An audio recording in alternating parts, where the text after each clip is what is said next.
શિમલા પ્રવાસે મશોબરા ખાતે કરશે ગ્રીષ્મકાલીન નિવાસ.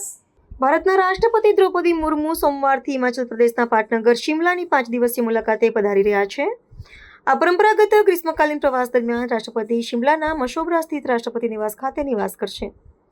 રાષ્ટ્રપતિના આગમનને પગલે સ્થાનિક વહીવટીતંત્ર અને સુરક્ષા એજન્સીઓ દ્વારા ચુસ્ત બંદોબસ્ત ગોઠવવામાં આવ્યો છે, તેમજ સમગ્ર વિસ્તારને છાવણીમાં ફેરવી દેવામાં આવ્યો છે. આ પ્રવાસના મુખ્ય કાર્યક્રમો પર નજર કરીએ તો આગામી 30 એપ્રિલના રોજ રાષ્ટ્રપતિ નિવાસ ખાતે એક ભવ્ય સ્નેહમિલન સમારોહનું આયોજન કરવામાં આવ્યું છે, જેમાં રાજ્યના ગણમાન્ય નાગરિકો અને મહાનુભાવો ઉપસ્થિત રહેશે.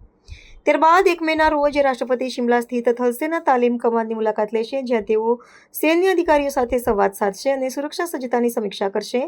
આ મુલાકાત સૈન્ય દળોનું મનોબળ વધારવા અને રાષ્ટ્રીય સુરક્ષાના દૃષ્ટિકોણથી અત્યંત મહત્વપૂર્ણ માનવામાં આવે છે.